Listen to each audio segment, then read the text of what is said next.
this entire video, I will tell you and then semi-discuss, although it's not really a discussion because it's just me, some of the facts on the list that I think are very cool. I apologize if you hear my family in the background. So, I have a list, like the camera's right here, and the list is like right here, that I'm just gonna be reading off of, and this is from the factsite.com/100 space facts. So there's a lot of facts to go through. I don't know if I'm gonna make it through all of them. Maybe I'll go through like 50, and then if it's okay, or if it's fine, I'll do the other 50 some other time. But we're gonna see how this goes. So the first space fact, is that Mercury and Venus are the only two planets in our solar system that have no moons. First of all, let me preface this with, I really enjoy space. I think space is like really cool.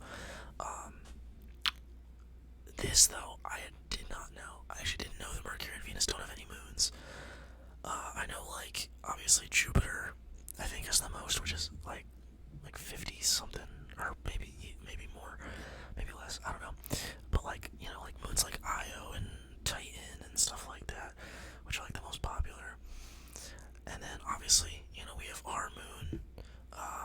Mars has like one or two. It might only have one. Saturn, I'm pretty sure, has like maybe a few, and like the rings, obviously. And then like Uranus, I'm not really sure, and Neptune, like, not really entirely sure. I just wasn't aware that Mercury and Venus literally didn't have any. But that's pretty cool, I guess. That's pretty cool. The second fact is, if a star passes too close to a black hole, it can be torn apart. I think this one should just say, if anything passes too close to a black hole, it can be torn apart.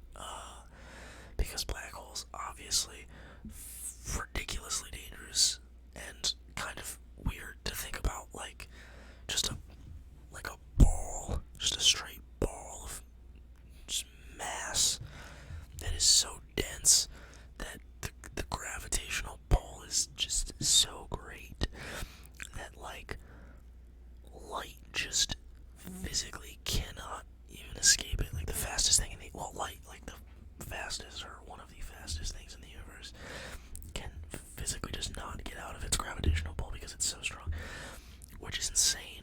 Like, it's crazy. So saying like a star is gonna get ripped apart, I mean, like, anything's gonna get ripped apart. Like, if you go anywhere near a black hole, you're gonna get immediately torn to shreds. Like, your atoms are just gonna get split and separated, and you're gonna turn into like space jelly soup of your former self, kind of. Black holes are crazy. They're insane. Alright. Number 3. Some of these have like little descriptions too. So this says, like, for 20 years, a team of astronomers observed a star at the center of our galaxy orbiting a black hole. The star has now got close enough to the black hole for gravitational redshift to occur, which is where the star's light loses energy as the black hole's gravity intensifies. So the light that's being emitted from the star is literally not as strong anymore because light is being consumed by this black hole before it can leave the star and come get to us so that we can observe it. So we're seeing the star slowly dim out before eventually just completely being gone. Like, just completely gone. Which is crazy. Which is insane to think about. Alright. Next, the third. This is fact number 3. Third fact is that the hottest planet in our solar system is Venus.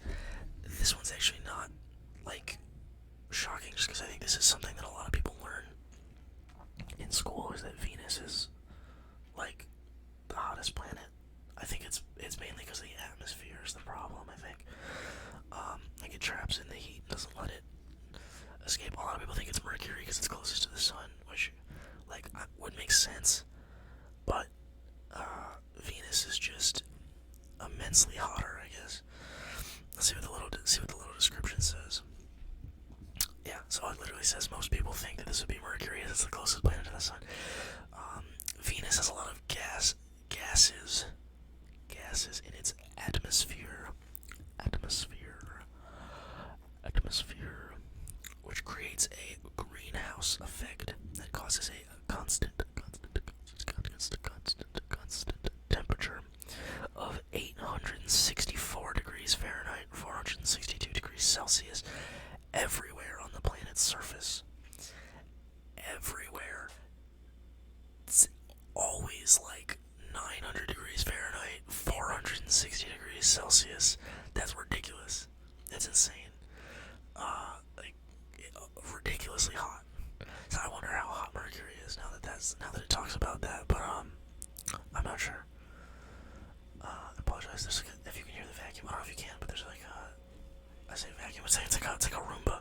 There's a Roomba going on in the background right now. If you can hear it, if you can't, then just disregard everything I just said. All right. Fact number 4. Our solar system is 4.5 billion years old. I think, like, just to put this in perspective, I once heard like somebody talk about the fact that, like, I think like a million seconds is like 30 something years. I think.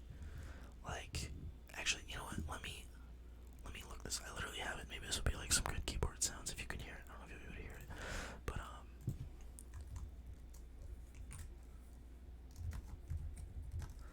how many seconds? Oh wait, no. Wait. Oh, okay, a million seconds. Right. A million seconds. So a million seconds is 11 days, 13 hours, 46 minutes, and 40 seconds. If we just tack on a 0, right? So if we're just like, you know what? Or sorry, tack on 3 zeros and bump it to a billion. That is 31.7 years. So we went from like 31 days. Or sorry. We went from 11 days. 11 days to 31 years. And then I think a trillion seconds is something ridiculous. It's like 31,000 years or something like that. Which is like longer than humanity's even been around, which is ridiculous. That's insane. So just like saying that the Earth has been around for 4 billion years is kind of ridiculous. Like, and I don't want to get into any like religious anything. Like, oh, the Earth was created like 4,000 years ago. It was only like 4,000 years old. I'm not gonna get into that debate right now. That could be like a completely separate thing. I subscribe to the idea that the Earth is 4.5 billion years old, like I was told by this 100 interesting space facts article that I'm reading. And that's all I'm gonna say about that. Either way, solar system, really old, insane. Just trying to grasp the amount of things that have happened. It just in like the short amount of time that humanity has been around. Not even looking at that's like 1 second. It's like a blip on the lifespan of the universe. Like, not even just our solar system, the entire universe. Like, even just in our solar system, it's like less than a millionth of a percent. It's a little crazy. It's a little crazy to think about. All right, that's enough about that. Okay, fact number 5. So this says, Enceladus, one of Saturn's smaller moons, reflects 90% of the sun's light.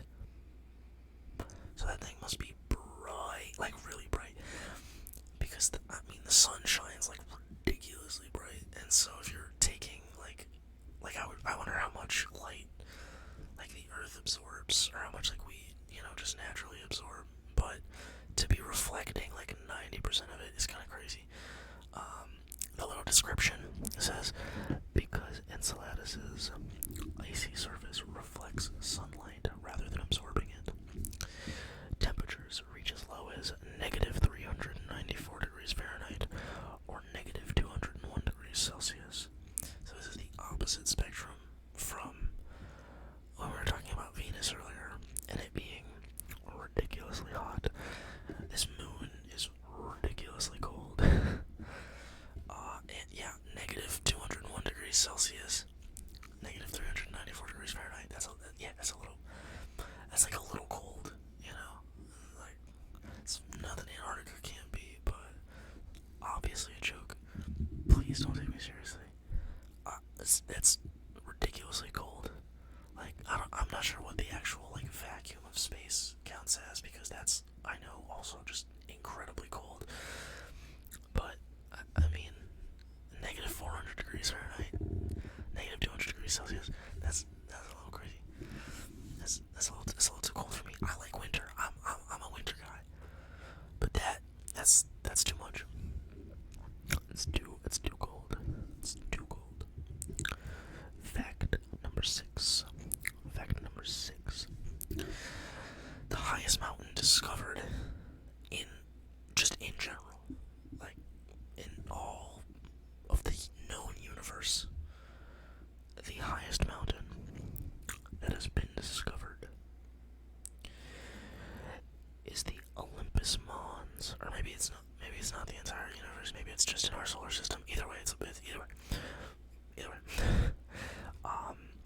It's Olympus Mons on Mars. This one I also knew. Just for like context, it shows a little picture of Mount Everest. The peak off the ground is 5.5 miles, which is like a lot. 5.5 miles up from the ground is kind of crazy, right? Olympus Mons from the ground is 16 miles up. Just so we're like, for perspective again, interesting fact. If you were to go from the highest point on Earth, right, which is the peak of Mount Everest, and if you were to just take a straight line from Mount Everest and go directly down to the level at which we hit the bottom of the Mariana Trench, which is right now currently what we know to be the deepest part of the ocean, like the Challenger Deep, from the top of Mount Everest to the deepest part of the ocean is about, like, it's like about 13-ish miles. It's like 12.8, or maybe it's like 11.8, and it's around 12. It's somewhere in the ballpark of like 13 miles. So, Olympus Mons, the moon is literally, or on Mars, right? Olympus Mons on Mars is taller than like the Earth's main top, everything we can touch is just height-wise in general. Like, it's tall. It's ridiculously tall. It's insane. It's crazy. The little blurb says that its peak is 16 miles or 25 kilometers high, making it nearly 3 times taller than Mount Everest. And not only is it tall, but it's also 374,015 feet squared, or 114,000 meters squared wide. So it has an area as big as the state of Arizona. I actually just went to Arizona recently, and it was beautiful. Arizona was awesome. I went to go visit a friend, and the scenery is like crazy compared to me. I live on the East Coast. The scenery is crazy, like, compared to the East Coast, because it's so flat. So you see like the sky is so big. There's so much sky to look at. I'm gonna try and tilt the camera a little bit just because it's kind of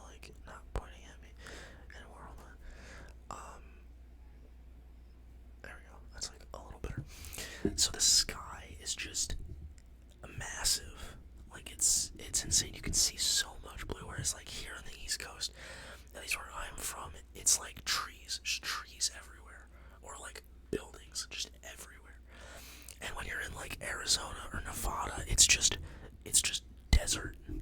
Like it's just desert. Like because there's not a whole lot out there, so it's just like open fields of cactus and bushes and sand and dirt and like bike trails and ATV trails and just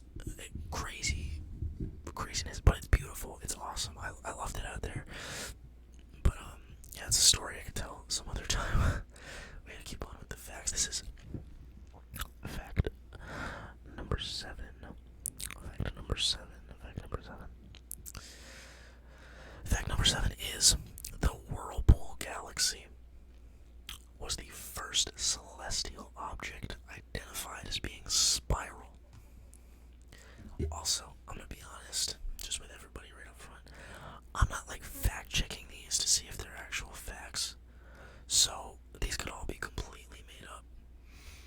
But if that's true, what's happening right now is you're just witnessing me making a complete fool of myself, to which I would probably get corrected way later when I bring this up in conversation to somebody because I think it's cool and they decide to put me in my place. Like my friend who is as a minor in astronomy right now, graduated with a minor in astronomy, and if I bring up things like this, he will probably look at me and call me an idiot, and if any of these are wrong. So that would just be another funny story to add to the collection. So I'm gonna call worth on it. I'm gonna say it's worth it. Say it's fine. But either way, the Whirlpool Galaxy, or M51 in parentheses, was the first celestial object identified as being spiral, which I mean, I guess makes sense as to why they're calling it the Whirlpool Galaxy. The grand spiraling arms of the Whirlpool Galaxy are made up of long lanes of stars and gas, sprinkled with lots of space dust. These arms act as star formation factories, compressing hydrogen gas and creating clusters of new stars, which is dope. Which is awesome. Like creating new stars. Whew, sick. Hopefully we get to discover all those one day. That'd be awesome. Maybe we can find a planet orbiting one of them, and we can move there after we get off Earth. This is fact number 8. Fact number 8. Fact number 8. So I'm looking at I know you can't see the list. I'm looking at the list. And it's fact number 8 is a light year is the distance covered by light in a single year. If you can believe that. If you can believe that a light year is how long it takes light to travel. Or, sorry, how far light can travel in a single year. That's what it is. I think most people probably knew this one. But yeah, a light year is just ridiculously long. And it's a distance. It's a distance more than it is a time. Like they used to measure distance rather than like an increment of time. Like if something's this many it's like this many light years away.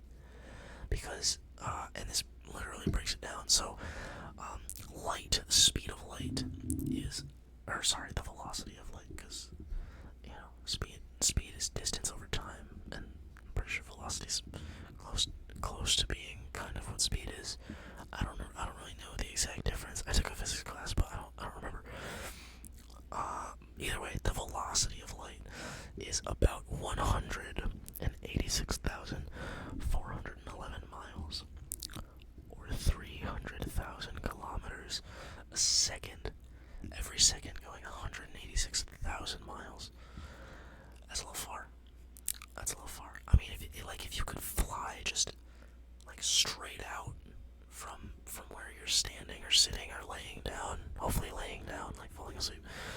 If you could just fly straight away from where you were sitting, 186,000 miles, you would be in the middle of nowhere.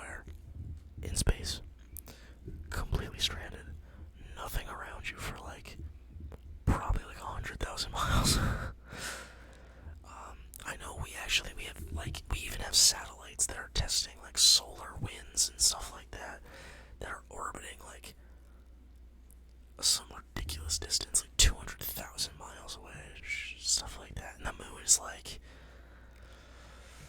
oh gosh, how far away is the moon? Take a guess. Take a guess, because I'm gonna look it up.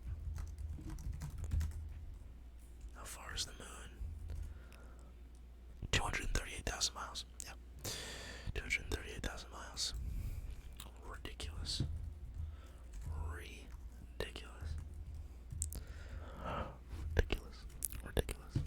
Ridiculous. Ridiculous. Ridiculous. Ridiculous. Ridiculous.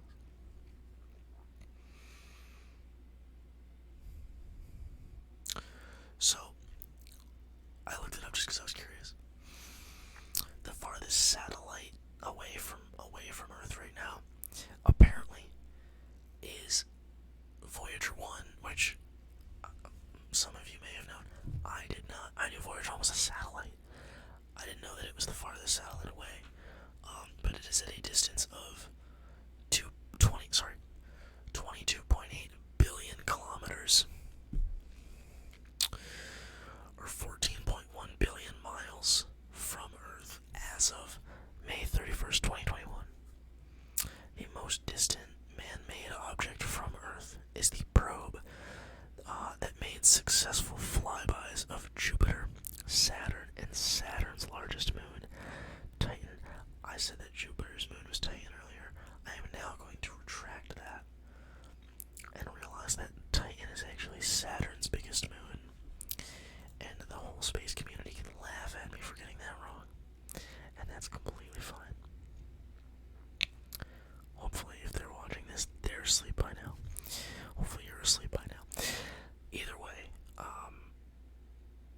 this all started because light moves at a velocity of about 186,000 miles a second, or 300,000 kilometers a second.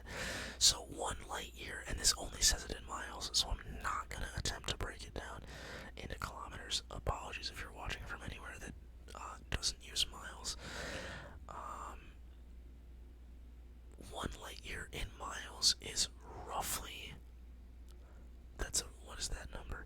5 trillion 903 billion 26,326,255 miles, which is kind of crazy. Alright, I'm gonna go through the next two really fast.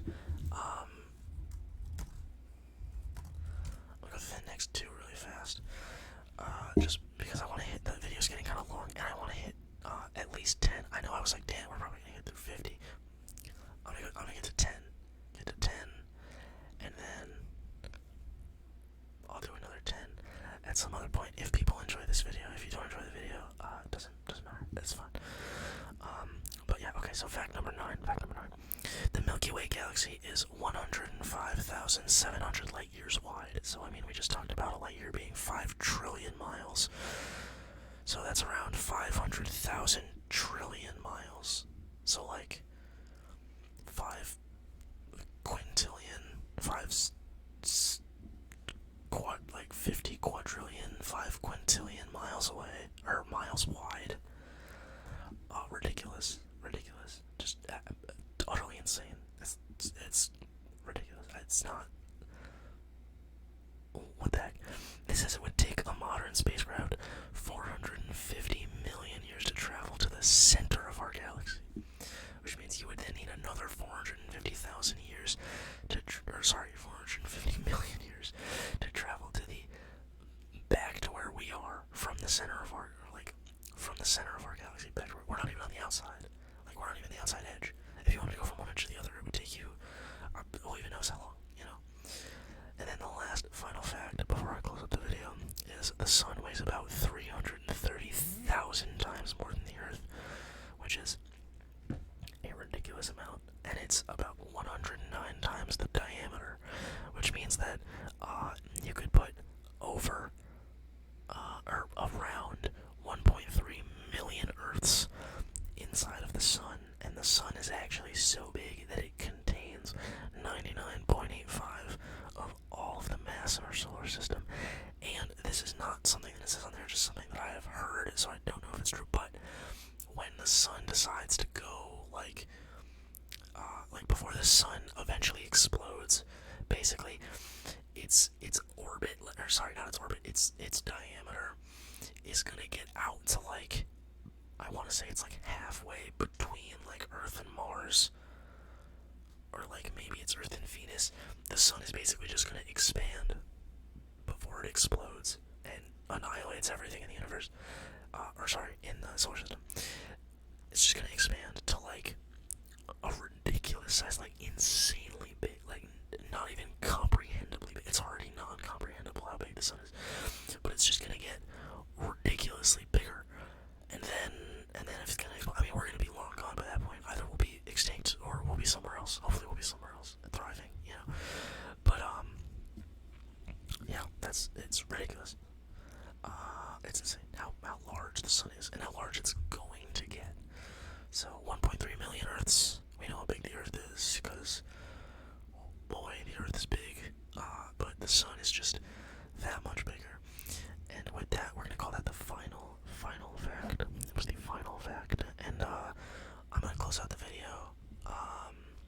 This was actually really fun for me, just because I think this stuff is really cool.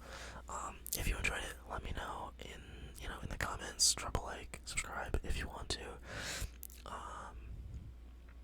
If you have any like criticisms or anything you want to see, that is also always welcome.